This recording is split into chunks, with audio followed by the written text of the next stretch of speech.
اللہ تعالیٰ کی حمد و ثنا کے بعد حضور پر سرور کائنات صلی اللہ علیہ وسلم کی بارگاہ میں درود و سلام عرض کرنے کے بعد جو آیت کریمہ آپ کے سامنے پڑھی ہے مختصر وقت کے اندر اس کی تفسیر اور چند باتیں آپ کے سامنے عرض کرنی ہے. آپ توجہ فرمائیں انشاءاللہ بہت فائدہ ہوگا تاکہ آپ کے آنے کا جو مقصد ہے وہ پورا ہو. کچھ لوگوں نے کائنات میں یہ دعویٰ کیا کہ ہم اللہ تعالیٰ کے بڑے چاہنے والے ہیں, ہم اللہ تعالیٰ کے بڑے قریبی ہیں. یہودیوں نے اور عیسائیوں نے دعویٰ کیا وقالت الیہود والنصارى نحن ابناء اللہ واحباء, کہ ہمیں اس نبی کے پاس جانے کی ضرورت نہیں, ہم تو اللہ تعالیٰ کے قریبی ہیں, بڑے چاہنے والے ہیں, محبت کرنے والے ہیں. خالق کائنات نے فرمایا کہ مجھے ایسی محبت منظور ہی نہیں ہے جو حضور صلی اللہ تعالیٰ علیہ وآلہ وسلم کے پہرےدار پر نہ جائے, حضور کا وسیلہ نہ رہے, حضور صلی اللہ تعالیٰ علیہ وآلہ وسلم کی اتباع نہ کرے. فرمایا ایسی محبت قابل قبول ہی نہیں. خالق کائنات نے فرمایا محمود ان لوگوں کو فرما دو قل ان کنتم تحبون اللہ فاتبعونی یحببکم اللہ ویغفر لکم. اے نبی مکرم آپ نے فرما دے اگر یہ لوگ میری محبت کا دعویٰ کرتے ہیں تو آپ کی پیروی کر لیں, تب اللہ انہیں اپنا محبوب بنا دے گا اور اللہ ان کے گناہ بھی بخش دے گا اور اللہ کو نہایت بخشنے والا کے دعائیں. امام بخاری نے اس کی تفسیر کی ہے.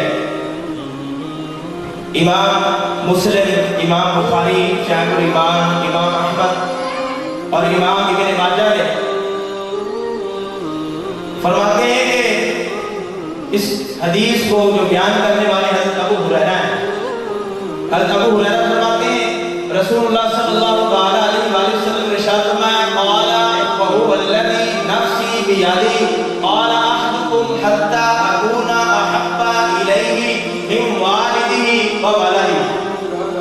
حضور نبی کریم فرمایا کہ اس خدا کی قسم جس سے قبضہ قدرت میں محمد مصطفیٰ کی جان ہے, تم میں سے کوئی شخص اس وقت تک مومن نہیں ہو سکتا جب تک میں اس کے نزدیک, اس کے والد, اس کی اولاد سے سب سے زیادہ محبوب نہ ہوں. دوسری حدیث سے بات فرمائے, دوسری حدیث کے راوی حضرت انس بن مالک ہے, اسے بھی امام بخاری نے روایت کیا.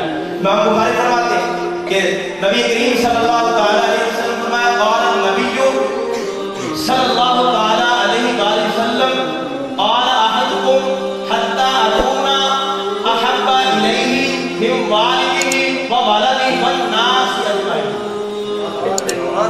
حضور نبی کریم صلی اللہ تعالیٰ علیہ وآلہ وسلم نے ارشاد فرمایا کہ اس وقت تک کوئی مومن نہیں ہو سکتا جب تک میں اس کے نزدیک, اس کے والد, اس کی اولاد اور سب لوگوں سے زیادہ الناس اجمعین محبوب نہ ہو جاؤں, اس وقت تک اس کا ایمان کامل ہو نہیں.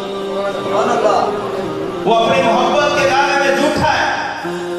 اس باب میں امام بخاری نے دو حدیثیں روایت کی, ان کا خلاصہ بیان کرتا ہوں کہ کامل مومن وہ شخص ہے. آپ فرماتے ہیں کہ جو رسول اللہ صلی اللہ تعالیٰ علیہ وآلہ وسلم کو اپنے والد, اپنی اولاد سے بھی زیادہ رسول اللہ صلی اللہ تعالیٰ علیہ وآلہ وسلم سے محبت کرتا ہے. آپ فرماتے ہیں اس کا ایمان کامل ہے. اب اس شخص کو جاننا چاہیے کہ محبت کی اقسام کیا ہے. محبت کی تین قسمیں ہیں, مختصر کرتا ہوں, تین قسمیں. آپ فرماتے ہیں پہلی قسم ہے کہ بندہ اجلال اور عظمت سے محبت, جیسے کہ اپنے والد سے محبت کرتا ہے. شفقت اور رحمت سے محبت, جیسا کہ اپنی اولاد سے محبت ہوتی ہے. اور حسن سلوک کی وجہ سے محبت, جیسا کہ تمام لوگوں کے ساتھ محبت ہوتی ہے. آپ فرماتے ہیں اس حدیث کا معنی یہ ہے کہ اس شخص کا ایمان کامل ہوگا کہ اس کو یہ معلوم ہونا چاہیے کہ رسول اللہ صلی اللہ تعالیٰ علیہ وآلہ وسلم کا جو حق ہے میرے اوپر, آپ کا جو فضل ہے وہ اپنے والد, اپنی اولاد اور سب لوگوں سے زیادہ رسول اللہ صلی اللہ تعالیٰ علیہ وآلہ وسلم کا حق ہے. آپ کہیں گے وہ کیسے؟ سنیے وہ کیسے کہ رسول اللہ صلی اللہ تعالیٰ علیہ وآلہ وسلم نے گمراہی سے اسے ہدایت اور دو در سے نجات عطا فرمائی ہے. میرے محبوب اسلام کے غلاموں, یہ محبت کہ بندہ جس کے ساتھ محبت کرتا ہے، جس کے ساتھ پیار کرتا ہے، اس کی بات مانتا ہے۔ یہ ثبوت اور محبت کی دلیل ہے۔ بندہ جس کے ساتھ محبت کرتا ہے، اس کی بات مانتا ہے، اس کا حکم مانتا ہے، بلکہ اس کی ہر ادا کو اپنانے کی کوشش کرتا ہے۔ اللہ تعالیٰ کی محبت کے دو درجے، پہلا درجہ ایک فرض ہے۔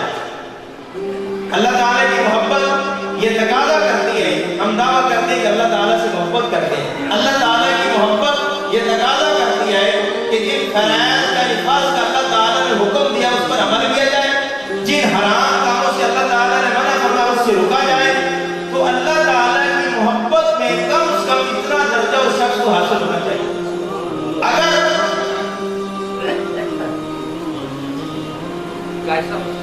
نعرہ تکبیر، نعرہ رسالت، بیٹھو نعرہ تکبیر، نعرہ رسالت، نعرہ رسالت، نعرہ تحقیق، نعرہ حیدری، نعرہ وفیہ۔ اسی خطاب کے جناب خطیب اہل سنت سرمایہ اہل سنت خطیب پاکستان شیعہ نظام حضرت علامہ مولانا محمد یوسف سیاسی ممتانی تشریف لائے۔ میں دل کی تھا کرنے سے خوش آمدید کہتا ہوں اور اپنی جانب سے اور تمام خطیب بیان کی جانب سے دل کی تھا کرنے سے خوش آمدید کہتا ہوں۔